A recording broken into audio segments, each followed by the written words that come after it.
आप देख रहे हैं श्री हरि कृपा आश्रम चैनल। संस्थापक स्वामी श्री हरि चैतन्य पुरी जी महाराज।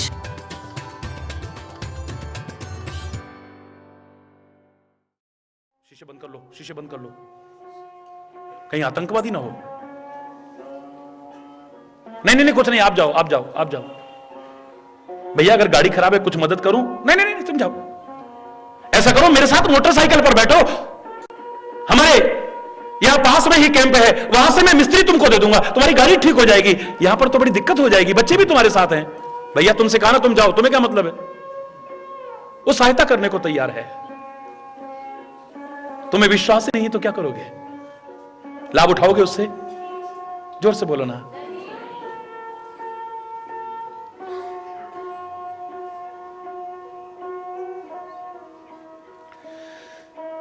शंकर और पार्वती की, शंकर और दुर्गा की आराधना में तुलसी एक ही बात कहता है। अगर मुझसे जानना चाहते हो शंकर और पार्वती के बारे में, भवानी शंकरो वंदे श्रद्धा विश्वास रूपिणो याभ्याम बिना न पश्यन्ति सिद्ध स्वांतस्तमीश्वरम। भवानी शंकर की वंदना करता हूं, लेकिन उनका रूप क्या है? कोई कैसा रूप बताता है, कोई कैसा रूप बताता है, लेकिन तुलसी कहता है उसका असली रूप तो श्रद्धा और विश्वास का है। श्रद्धा और विश्वास है तो कंकर भी तुम्हारे लिए शंकर है, और श्रद्धा और विश्वास न हुआ, शंकर भी तुम्हारे सामने आ जाए, कहोगे बेरूपिया आ गया है, हमें इससे कुछ नहीं लेना है, वंचित रह जाओगे। एक श्रद्धा और विश्वास ही तुम्हें सब कुछ दिलाता है। एक सुपारी पर कलावा लपेट करके, रक्षा सूत्र लपेट करके तुम गणेश जी मान करके पूजा कर लेते हो, और कभी साक्षात गणेश जी भी सामने आ जाए, तुम्हारा विश्वास और श्रद्धा ना हुई तो हरि बोलना, जोर से बोलो ना। एक नारियल को बड़ा सुंदर आकार देते हो, कहते हो दुर्गा भवानी बन गई है, मंदिर में स्थापित कर लेते हो, तुम्हें दुर्गा के रूप के दर्शन होते हैं और मिलता भी है अगर विश्वास है तो, और साक्षात दुर्गा भी तुम्हारे सामने आ जाए, लेकिन तुम्हारा विश्वास ना हुआ तो हरि बोलना, जोर से बोलना। हमें लाभ क्यों नहीं मिलता है? हम वहां भी गए, वहां भी गए, वहां भी गए, यहां पर भी कारण खोजना, कहीं तुम्हारे श्रद्धा और विश्वास में कमी तो नहीं है? उसे बढ़ाओ और सब कुछ पाओ, अपनी झोलियां भर के ले जाओ, खाली मत ले जाओ। अनंत लोगों ने पाया है तो तुम क्यों नहीं पा सकते हो? हर चीज में कारण खोजना, कारण को दूर करना, और उपाय की आवश्यकता नहीं पड़ेगी, पड़ी भी तो उपाय निष्फल नहीं जाएंगे। फिर एक बार वही कामना करते हुए, मन तो बहुत कुछ बोलने को कर रहा है, लेकिन समय काफी हो चुका है। वही कामना करते हुए, बार बार कामना करते हुए, आप सबके लिए, सारी दुनिया के लोगों के लिए कामना करते हुए, सुखी बसे संसार सब,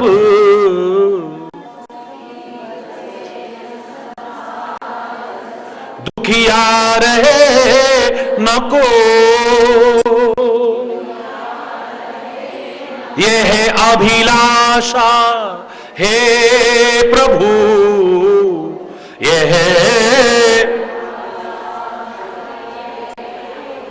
मेरी पूर्ण हो।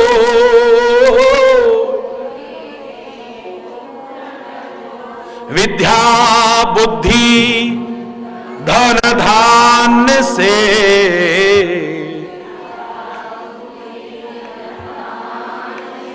वंचित रहे न को,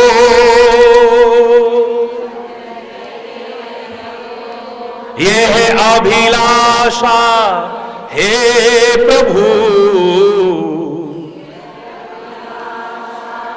हे प्रभु मेरी पूर्ण हो।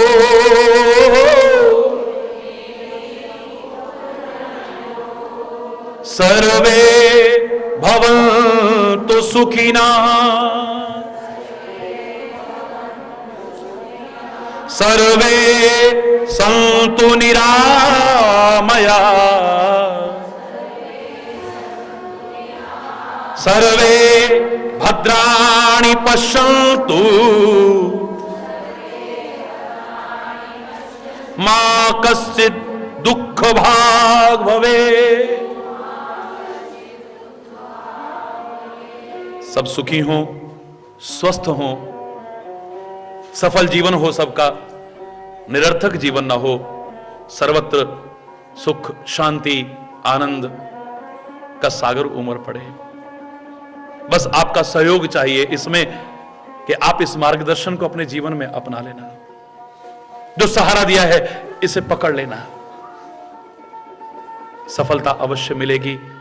मेरी ये कामना पूर्ण हो जाए, प्रभु से प्रार्थना और आप सबका आवाहन। इसी के साथ समय अभाव के कारण अगर कोई गलत शब्द निकला हो उसके लिए क्षमा चाहता हुआ अपनी वाणी को विराम दूंगा। एक बार जोर से बोलेंगे, धर्म की अधर्म का प्राणियों में विश्व का, गौ माता के, भारत माता के, गंगा माता के, संत समाज के, भारत की देवियों के, भक्त समाज के,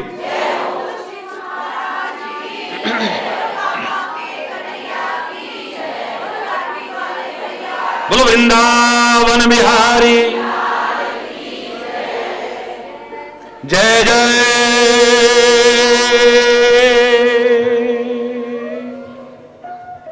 श्री राधे जय जय। श्री राधे जय जय। श्री राधे।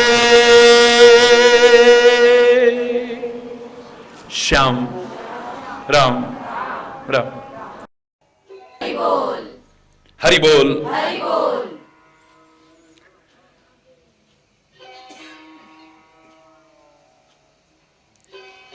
माघ का महीना, मकर संक्रांति का पर्व, देश विदेश के करोड़ों करोड़ों लोग अपने आप को पवित्र करने के लिए, धन्य धन्य करने के लिए, कृतकृत्य करने के लिए विभिन्न तीर्थ स्थलों पर जा रहे हैं। तीर्थों ही नहीं, तीर्थराज प्रयाग में पहुंच रहे हैं।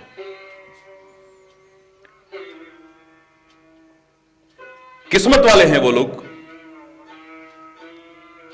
लेकिन हमारा जो प्रसंग चला था, बदकिस्मत हम भी तो नहीं हैं। वहां जाते बहुत अच्छी बात थी, नहीं जा पाए हैं, कोई बात नहीं। शायद विचार करेंगे तो यहां बैठे बैठे भी उस प्रयागराज के स्नान का आनंद हम लोग ले रहे हैं। और अगर ठीक से एक डुबकी भी लगा ली तो हमारा जीवन यहां रह करके भी कृतकृत्य हो सकता है, धन्य धन्य हो सकता है। कई दिन से आप सुन रहे हैं, रामचरितमानस में ही एक नहीं अनेक प्रयागों का उल्लेख है।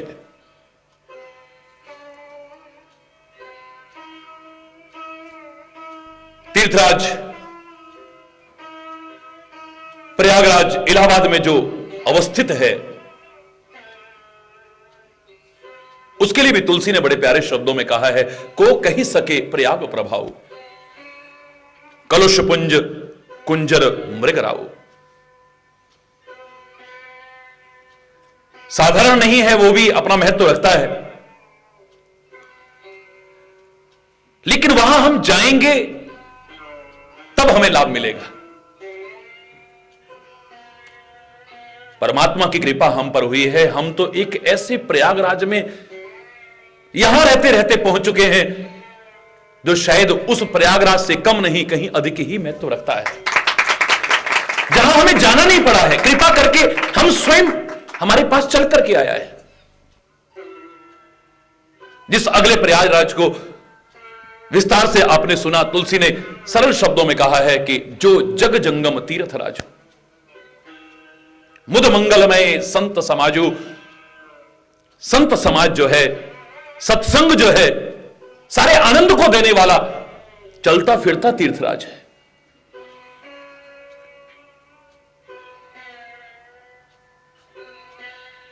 हां, इतना अवश्य है कि जिन खोजा तिन पाइया गहरे पानी पैठ। ऐसा ना हो जाए कि हम कहने को मजबूर हो जाएं कि मैं बोरी ऐसी रही रही किनारे बैठ, अगर किनारे ही बैठे रहे, इसमें सराबोर अपने आप को करने की कोशिश न की, तो सौभाग्य होते हुए भी हम विशेष सौभाग्य के अधिकारी नहीं बन पाएंगे। जो विशेष हमें एक परमात्मा की कृपा से परम सौभाग्य मिला है, अपने जीवन को संवारने के लिए, अपने तन को ही नहीं मन को भी पावन बनाने के लिए, अपने जीवन को भी पावन बनाने के लिए वंचित रह जाएंगे उससे हम।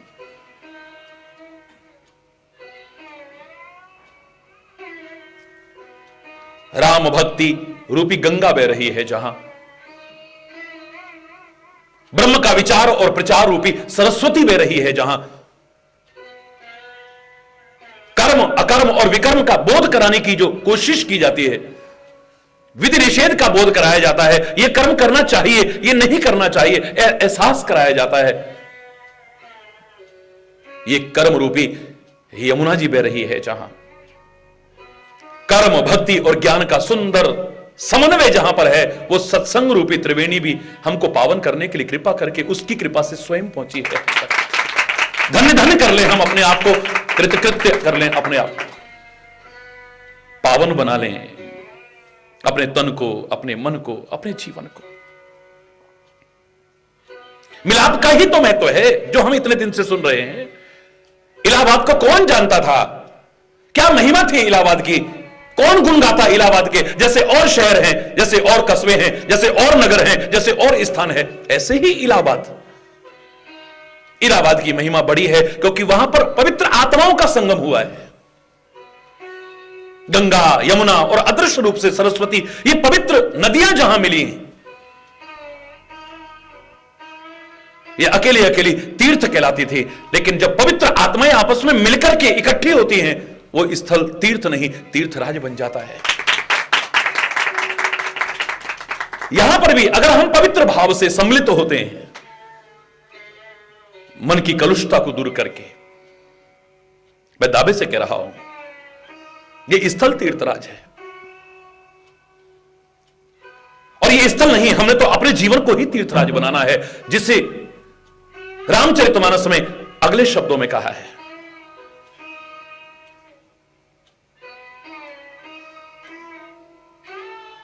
हम अपने जीवन को ही तीर्थराज बना सकते हैं। अपने जीवन को कर्म भक्ति और ज्ञान की सुंदर त्रिवेणी बहा करके, खाली कर्म करते हुए नहीं, चाहे जो कर्म करते हुए नहीं, चाहे जैसे कर्म करते हुए नहीं, और चाहे जैसा कर्म करते हुए नहीं, विचार पूर्वक परमात्मा का स्मरण करते हुए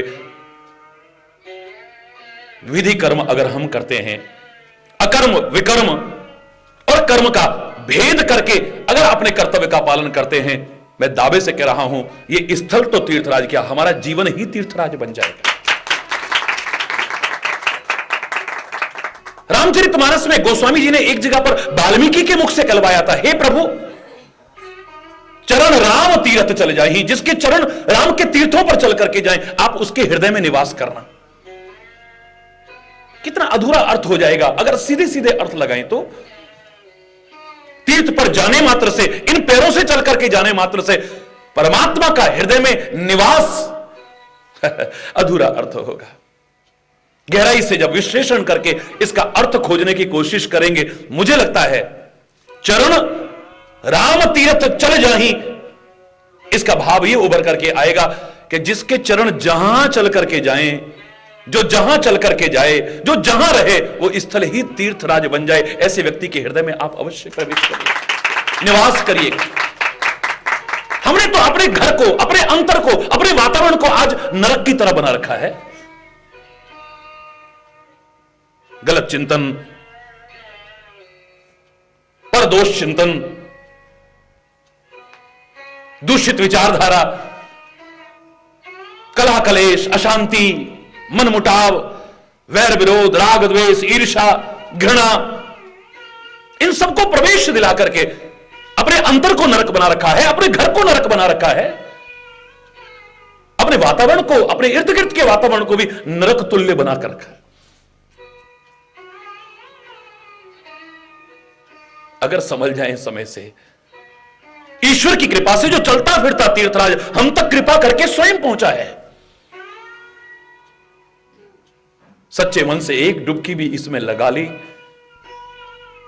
उस स्वर्ग को किसने देखा है? यहां स्वर्ग तुल्य वातावरण होगा, और स्वर्ग भी बहुत छोटी चीज है।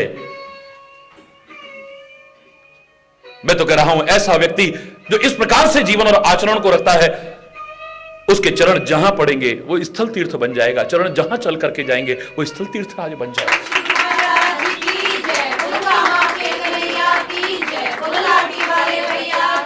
हमने तो प्रयाग पर प्रसंग प्रारंभ, आज चौथा दिवस हो गया है, प्रयाग की ही चर्चा चल रही है। यूं भी ये क्षेत्र ऐसा है, यहां पर तन की हाजिरी बाद में लगती है, मन की पहले लगती है। कहीं पर भी गुरु शरण में, सत्संग में, तीर्थों पर, कहीं पर भी आप तन से पहुंच गए लेकिन मन से कहीं और हैं, हाजिरी लगेगी या नहीं लगेगी कोई गारंटी नहीं है।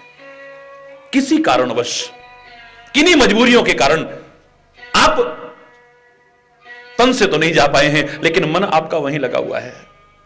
देखो कितने किस्मत वाले हैं, लोग वहां जा रहे हैं, वहां जा रहे हैं, वहां जा, क्या करें, हम नहीं जा पाए। मैं दावे से कह रहा हूं, आप जहां हैं, अगर मन से आप ऐसा चिंतन रखते हैं, तन से भी जाने की कोशिश करो, ईश्वर कृपा करे आप वहां पहुंच सके। लेकिन अगर मन वहां लगा है, तन से न जाकर के भी आपकी हाजिरी निरंतर वहां लग रही है, संत के दरबार में लग रही है, गुरु के दरबार में लग रही है, तीर्थ स्थल पर लग रही है, पवित्र उपासना स्थलों पर लग रही है। लेकिन यहां तो एक और कृपा हुई है ईश्वर की, चलता फिरता तीर्थराज हम तक खुद कृपा करके पहुंचा है। कर्म, भक्ति और ज्ञान की सुंदर त्रिवेणी बहा लो अपने जीवन में। मनमाना जीवन मत जियो, आत्मा के मत के अनुकूल, महात्मा के मत के अनुकूल, परमात्मा के मत के अनुकूल अपने जीवन को बना करके उस शिखर पर ले जाओ जहां बड़े से बड़े तीर्थराज भी उसके सामने छोटे ही नजर आए। रामचरितमानस में खाली उसी को तीर्थराज नहीं कहा है, उसकी महिमा अनंत है। मैं फिर कह रहा हूं, मेरी वाणी में सामर्थ्य नहीं उस तीर्थराज की महिमा गा सकूं, उस प्रयाग की महिमा गा सकूं। लेकिन ये सत्संग रूपी प्रयाग भी कम नहीं है, यहां जो त्रिवेणी बह रही है ये भी कम नहीं है। अपने जीवन को संवारने के लिए, लेकिन यहां का है वहीं तक न रहे। मजा तब है, आनंद तब है जब हमारा जीवन प्रयागराज बन जाए। रामचरितमानस में ही फिर आगे एक बार भरत को कहा है, भरत प्रयाग हो। भरत कौन है? सच्चा भक्त। सच्चा भक्त जब परमात्मा का स्मरण करते हुए विचार पूर्वक अपने कर्म को करता हुआ जीवन में त्रिवेणी बहाता है, कर्म, भक्ति और ज्ञान की। खाली भरत ही नहीं, फिर ऐसा सच्चा हर भक्त प्रयागराज कहलाने का अधिकारी बन सकता है। तीसरे प्रयागराज के जो दर्शन होते हैं रामायण में आपको, वो है भक्त रूपी प्रयागराज।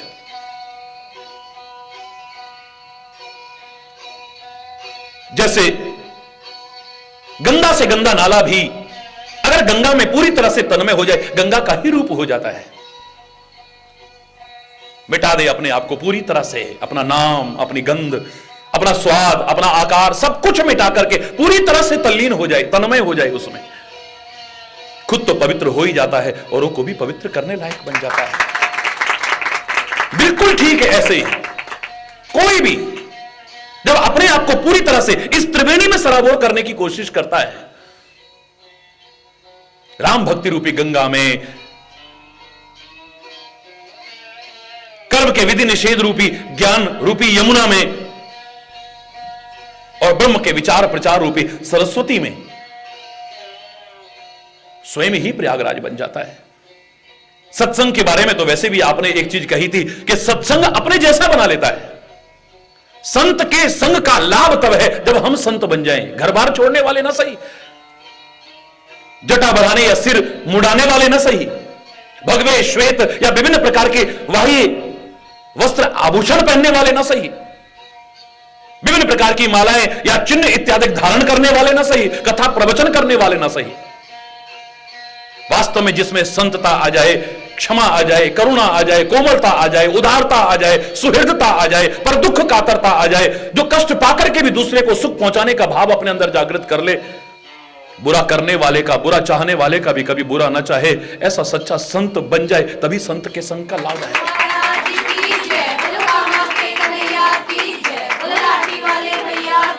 संत का संग हमने किया या नहीं, गुरु का संग हमने किया या नहीं, अगर हम सच्चे संत न बने, यानी सज्जन पुरुष न बने, हमारे जीवन के हर क्रियाकलाप में सत शब्द अगर न जुड़ा, तो हमने नहीं किया है सत्संग। इस त्रिवेणी में अभी स्नान नहीं किया है हमने, पहचान है इसकी। बहुत से लोग पूछते हैं कि कैसे पता लगेगा हम प्रभु से जुड़े हैं, धर्म से जुड़े हैं, गुरु से जुड़े हैं। सत शब्द इन सब के साथ आता है। मेरे प्यारे बच्चों, मेरे प्यारे भाइयों, मेरी प्यारी बहनों, ये सत शब्द हमारे जीवन के हर क्रियाकलाप में जुड़ जाए। हम खाली पुरुष न रहें, सत्पुरुष बन जाएं।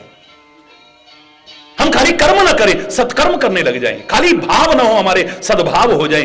चिंतन न हो, सतचिंतन हो जाए। व्यवहार न हो, सद्व्यवहार हो जाए। संगति न हो, खाली सत्संगति हो जाए। जीवन के हर क्रियाकलाप में यदि सत शब्द जुड़ जाए, धन्य हो जाएगा हमारा जीवन। और संत के बारे में कहा भी यही था, पारस में और संत में बड़ो अंतरो जान, वह लोहा कंचन करे, ये करे आप समान। वो प्रयागराज तुम्हें प्रयागराज नहीं बनाएगा, लेकिन एक ऐसा प्रयागराज, सत्संग रूपी प्रयागराज, जिसमें तुम डुबकी लगा रहे हो,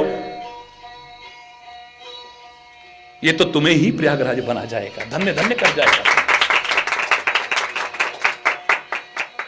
तीसरे प्रयागराज के जो दर्शन आपने किए हैं, बड़े दिव्य, आपके जीवन को ही उस प्रकार का बनाने वाला। एक और चौथा तीर्थराज का संक्षेप में मैं आपको दर्शन कराता हूं। प्रभु की भी तीर्थराज कहा है। प्रभु के चरण कमल पकड़ लिए, उनके पद पकड़ लिए, समझ लो आपने तीर्थराज में प्रवेश कर लिया है। बाह्य रूप से आप रंग रूप पर जाते हो तो आप देखेंगे श्री राम के शरीर का वर्ण जो कहा है वो यमुना की तरह बताया है। रामायण में आता भी है, जाए नहाए जमुन जल, जो शरीर सम श्याम। जाकर के यमुना में स्नान किया है। वो कैसी थी यमुना? शरीर की तरह श्याम वर्ण की थी। तो प्रभु के चरणों को देखे तो चरण ऊपर से देखेंगे तो श्याम वर्ण के आपको दिखाई देंगे। फिर मैं सतर्क कर रहा हूं, परमात्मा निराकार भी है, परमात्मा साकार भी है। अगर कोई भावना से कहे वो श्याम वर्ण का है, पीत वर्ण का है, श्वेत वर्ण का है, मेरा कोई विरोध नहीं है। विरोध वहां होता है जहां पूर्ण ज्ञान नहीं होता है। ऐसा वो कैसे हो सकता है, ऐसा वो कैसे हो सकता है? मैं कहता हूं सब कुछ वही है ना। जब सब कुछ वही है तो काला भी वही है, गोरा भी वही है, पीला भी वही है, सब कुछ वही तो है। उसके अलावा है क्या दुनिया? लेकिन एक समझाने की दृष्टि से, हमारी दृष्टि अभी बाहर तक ही है, तो पहले बाहर से अंतर की यात्रा शुरू करनी है। चरणों को ऊपर से देखेंगे, श्याम वर्ण के नजर आएंगे, ये यमुना जी है। चरणों के जो नख हैं वो गोरे रंग के होते हैं, वो गंगा जी हैं। और भगवान के जो चरण तल हैं उनके बारे में भी वर्णन वही मिलता है कि वो रक्त वर्ण के हैं। जिसे दर्शन हो जाए उस दिव्यता में। और सरस्वती का उल्लेख भी हमारे जो शास्त्रों में मिलता है वो भी रक्त वर्ण की है।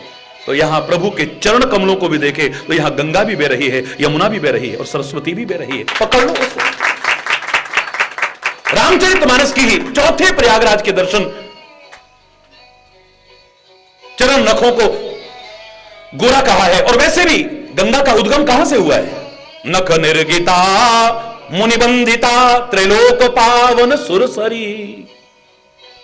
ये त्रिलोक को पावन करने वाली सुरसरी गंगा इन्हीं चरण नखों से ही तो निकली। तो नख जिनके गंगा है, शरीर जिनका यमुना है, चरण जिनके तल सरस्वती हैं। जिसने इन चरण कमल का महत्व स्वीकार किया है वो तो भौरा बन जाता है। वो फिर कहीं जाए न जाए, जैसे भौरा अपने आप को कमल में ही कैद रखना चाहता है और कह देता है कैद मांगी थी, रिहाई तो नहीं मांगी थी, वो भी इन चरण कमलों में ही अपने आप को तल्लीन कर देता है। कहीं जाने की आवश्यकता नहीं, कहीं जाए न जाए, तीर्थराज में निरंतर उसका स्नान चल रहा है। बड़े से बड़ा पद भी इन पद कमल के आगे फीका नजर आता है। जिसने ये पद पकड़ लिए, बहुत बड़ा से बड़ा पद भी जिसके सामने बहुत गौण न्यून नजर आता है, जिन्होंने ये चरण कमल पकड़े हैं, ये पद पकड़े हैं, वो बड़े से बड़े पद को ठुकराने को तैयार हो जाते हैं।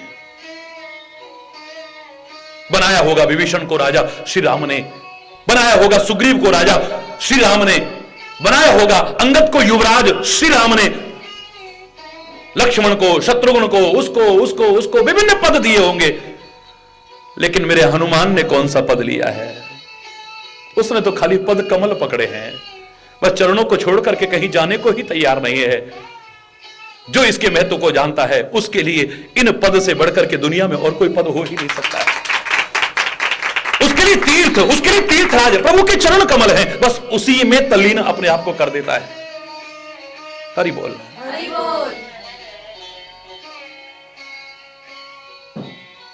प्रभु के चरण रूपी समय काफी कम है, विस्तार फिर कहीं, लेकिन आप जो कई दिन से ईश्वर की कृपा से प्रयागराज में डुबकी लगाने की यहां बैठे बैठे कोशिश कर रहे हैं,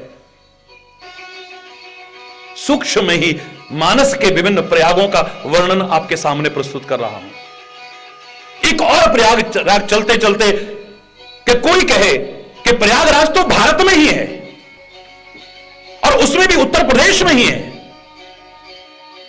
क्या भारतवासी ही अपने जीवन को प्रयागराज बना सकते हैं या उस प्रयागराज में जाकर के धन्य हो सकते हैं? तुलसी कहता है नहीं। और देशों की बात क्या करूं, जिस लंका को तुम अपवित्र मानते हो, राक्षसों की नगरी मानते हो, अरे उस लंका में भी त्रिजटा जैसों ने रह करके अपने जीवन को प्रयागराज बनाया है, तो तुम यहां रह करके प्रयागराज क्यों नहीं बना सकते?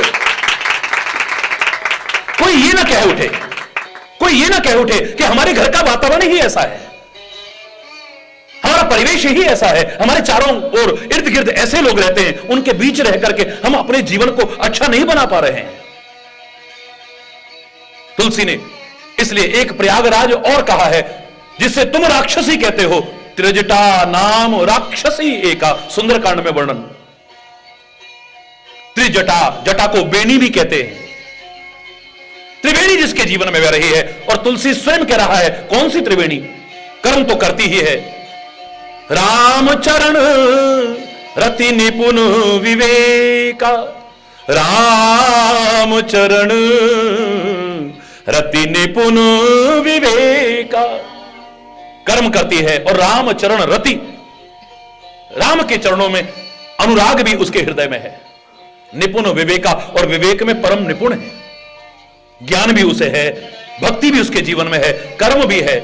तभी मैं कहा करता हूं मेरे प्यारे बच्चों, मेरे प्यारे भाइयों, मेरी प्यारी बहनों, प्रहलाद राक्षसों के बीच रहकर के अपने जीवन को दिव्य बना सकता है, अपनी भक्ति को बरकरार रख सकता है और निरंतर बढ़ा सकता है। विभीषण राक्षसों के बीच रहकर के लंका जैसी अपवित्र नगरी में रहकर के अपने जीवन को धन्य धन्य बना सकता है, प्रभु की भक्ति कर सकता है, अपने जीवन को अच्छा बना सकता है। ये त्रिजटा, ये माल्यवंत राक्षस कुल में पैदा होकर के, राक्षसों के बीच रह करके और ऐसी अपवित्र नगरी में रह करके भी अपने आप को अच्छा बना सकते हैं, तो तुम इस भारत जैसी पवित्र धरा में जन्म लेकर के, इतने अच्छे सौभाग्य पा करके, कभी कभी सत्संगति भी पा करके अपने जीवन को धन्य धन्य क्यों नहीं कर सकते हो? कृतकृत्य क्यों नहीं कर सकते हो? पवित्र क्यों नहीं कर सकते हो? विचार करके देखिए, ये उदाहरण हमारे सामने क्यों रखे जाते हैं? हमारे मन की हीन भावना दूर हो सके। हम कुछ नहीं कर सकते, हम कुछ नहीं बन सकते, कहीं पर भी कैसे लोगों के बीच रह करके भी तुम अपनी भक्ति को बरकरार रख सकते हो?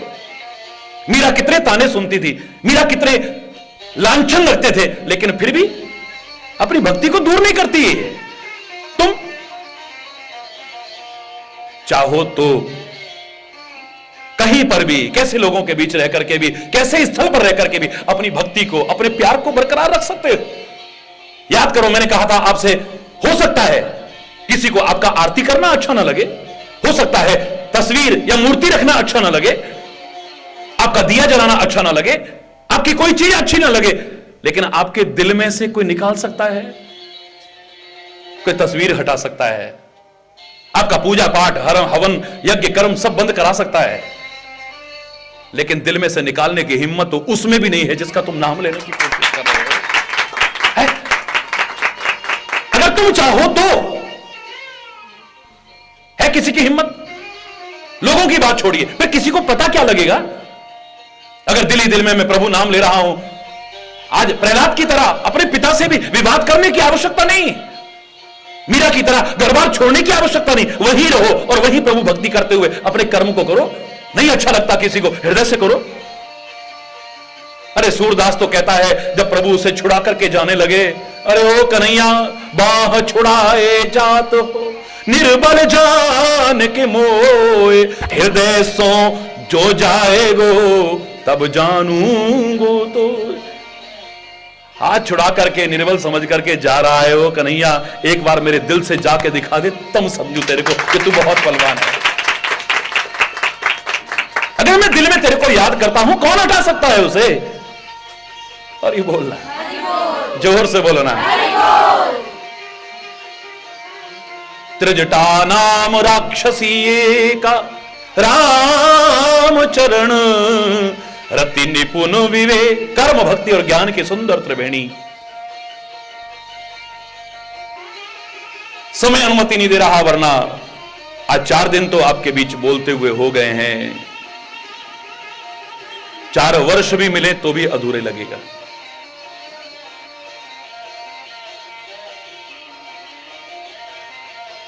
ईश्वर की कृपा से यह विश्वास होने लगा होगा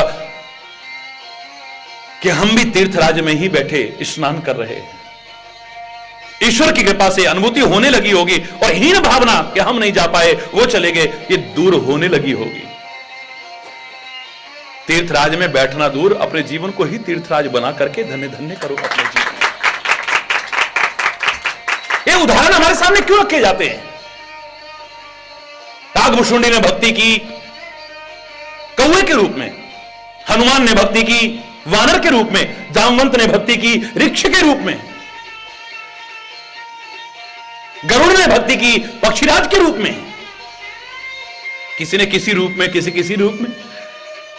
ये हमारे सामने आदर्श उदाहरण इसलिए रखे जाते हैं कि वानर के रूप में लोग भक्ति कर सकते हैं, कौवे के रूप में भक्ति कर सकते हैं, चेतक घोड़े के रूप में अपने स्वामी भक्ति का परिचय दे सकता है, राष्ट्र भक्ति का परिचय देकर के इस वतन के लिए कुर्बान होकर के अमर हो सकता है। ऐ मानवो, तुम क्यों नहीं कर सकते हो? अगर कुछ चाहो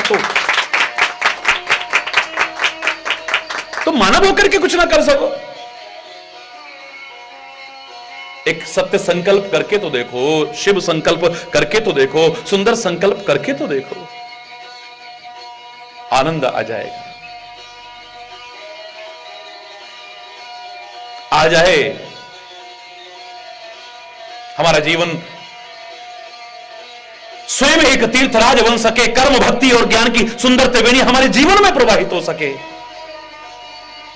फिर एक बार दोहराना सा तो लगेगा, लेकिन फिर कह रहा हूं, भगवान कृष्ण ने भी इसी संदेश को हमारे सामने रखा था।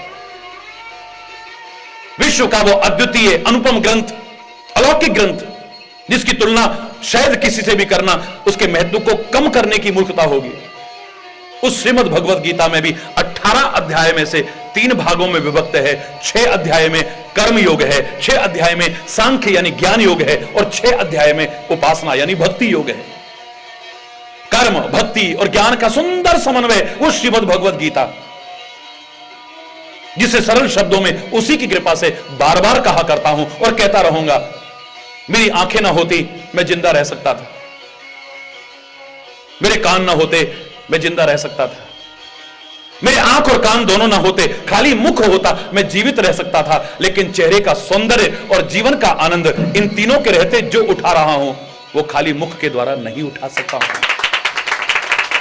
ऐसे ही मैं न करता हूं भक्ति, जीवन व्यतीत कर सकता हूं, ना हो मुझे ज्ञान, ना हो मुझे विचार, मेरा जीवन व्यतीत हो सकता है खाली कर्म करते हुए, चाहे जो कर्म करते हुए। लेकिन जैसे यहां चेहरे का सौंदर्य और जीवन का आनंद इन तीनों के रहते उठा सकते हैं, ऐसे ही वहां भी जीवन का सौंदर्य विकसित करना चाहो और जीवन का सच्चा आनंद लेना चाहो तो इस कर्म, भक्ति और ज्ञान की सुंदर त्रिवेणी अपने जीवन में बहा सको आप लोग, आप सबका जीवन तीर्थराज बन सके, पवित्र हो सके, परम पवित्र हो सके और पवित्र ही नहीं औरों को पवित्र करने लायक हो सके। बार बार इसी शुभकामना के साथ अगर कहीं कोई गलत शब्द निकला हो उसके लिए क्षमा चाहता हुआ अपनी वाणी को आज यहीं विराम, इस कार्यक्रम की पूर्णता यहां पर। और ये जो प्रसंग चला है जिसे समय अभाव के कारण बहुत विस्तार से वर्णन नहीं कर सका, आगे आप विभिन्न सम्मेलनों में समय समय पर सुनेंगे और सारा विश्व टेलीविजन के माध्यम से सुनेगा ही। एक बार फिर सबके लिए वही सदैव से की जाने वाली प्रार्थना हमारे संतों, महापुरुषों, मनीषियों, वेद ग्रंथ, पुराणों इत्यादि के द्वारा जो की जाती रही है वही करते हुए, सुखी बसे संसार सब सुखी, दुखिया रहे न को,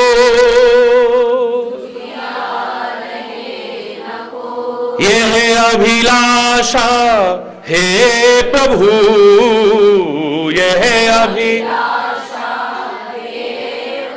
मेरी पूर्ण हो, विद्या बुद्धि धन धान्य से,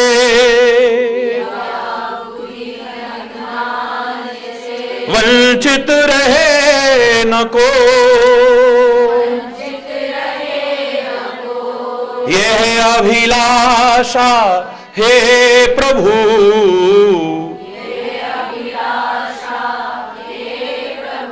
मेरी पूर्ण हो, मेरी सर्वे भवन्तु सुखिनः, सर्वे सन्तु निरामया, सर्वे भद्राणि पश्यन्तु, मा कश्चित् दुःख भाग् भवेत्। नानक नाम चढ़दी कला, तेरे पाणे सर्वत्र दा भला। सबका भला हो, सब सुखी हो, सब समृद्ध हो, सब खुशहाल हो। एक बार फिर इस महान पर्व की आप सबको बहुत बहुत हार्दिक बधाई, बहुत बहुत हार्दिक शुभकामनाएं। और इस प्रसंग में जो कई दिन से सुना है, अपने जीवन को ही तीर्थराज बनाने का आवाहन और प्रभु से कृपा करने की प्रार्थना। एक बार जोर से बोलेंगे, धर्म की जय हो, अधर्म का नाश हो, प्राणियों में विश्व का कल्याण हो, गौ माता की जय हो, भारत माता की जय हो, गंगा माता की जय हो, संत समाज की जय हो, भारत की देवियों की, भक्त समाज की जय हो,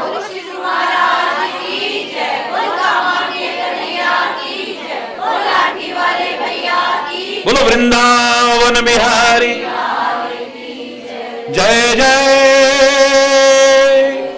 श्री राधे श्याम राम राम।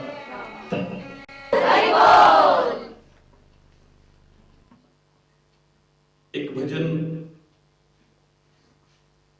सबकी भावना को ध्यान में रखते हुए, बहुत भजन सुने हैं आपने, लेकिन भजन का वास्तविक अर्थ कहां पूर्ण होता है वो विचार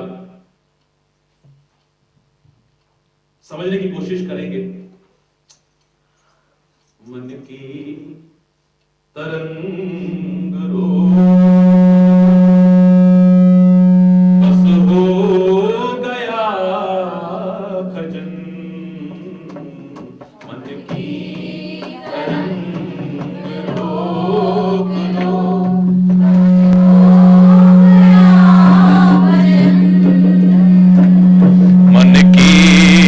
तरंग रोक लो, बस हो गया भजन।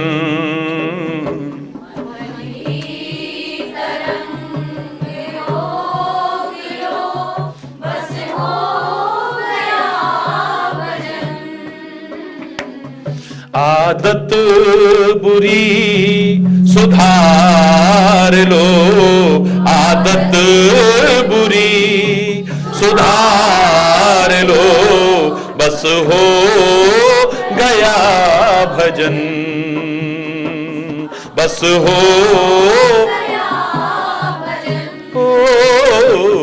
मन की तरंग रोक लो, बस हो गया भजन, मन की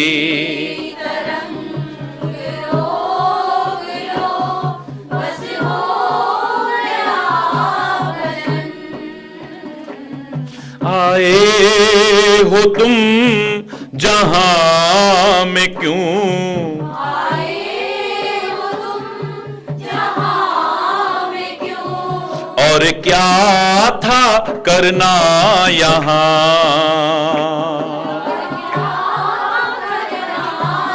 यहाँ सत्संग में यह जान लो, सत्संग और खाली जान मत लो, जीवन में फिर उतार लो, जीवन में फिर उतार लो, बस हो गया भजन, बस हो गया भजन,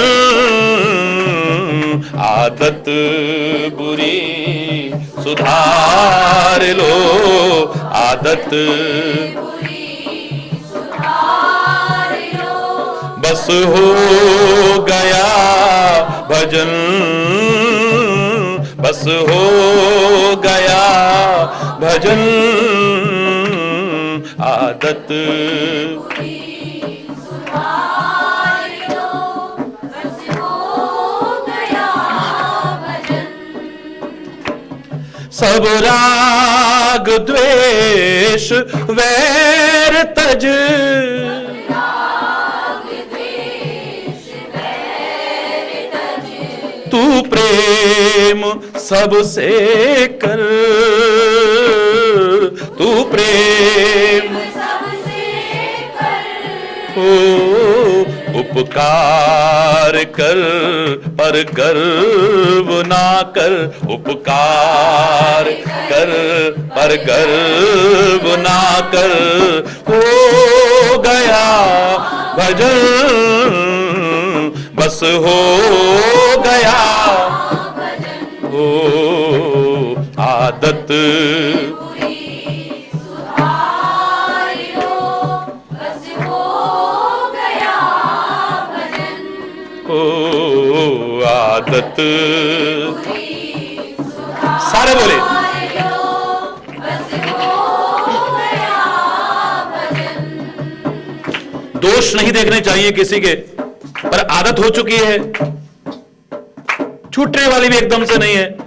मैं कह रहा हूं देखना, जरूर देखो, और जिसने ना देखे हो आज से मैं उसको भी छूट देख रहा हूं, दोष देखना थोड़ा सा अंतर करके। ओ गर दोष देखने ही है, गर दोष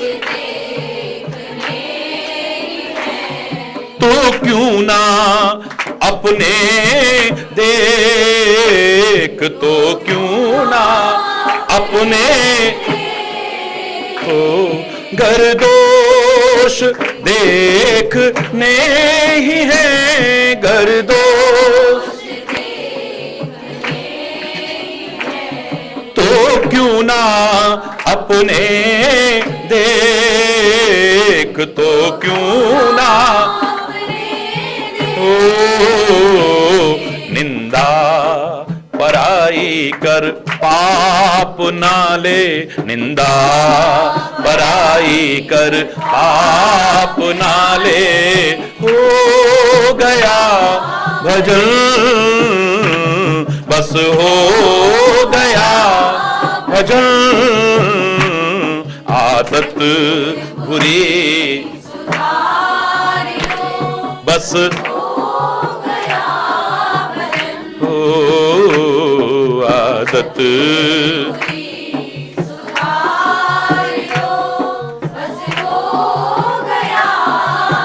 ओ मन की तरंग रोक लो, बस हो गया भजन, बस हो गया भजन।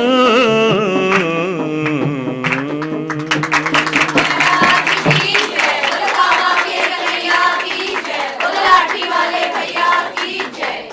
बस हो गया भजन, बस हो गया भजन। भाई इतना भी जीवन में उतर जाए तो पर्याप्त है, और ये ना उतरा तो कितना भी भजन हम करते रहें विशेष लाभप्रद नहीं रहेगा। कर सके हम ऐसा, हम अपने संतों के, अपने गुरुओं के, अपने प्रभु के दया के पात्र नहीं, मात्र उनके कृपा के अधिकारी बन सकें। ये उन्हीं से बार बार प्रार्थना और आपके सुंदर जीवन के लिए आपका ही आह्वान। धन्यवाद, बहुत बहुत धन्यवाद। हरि और जोर से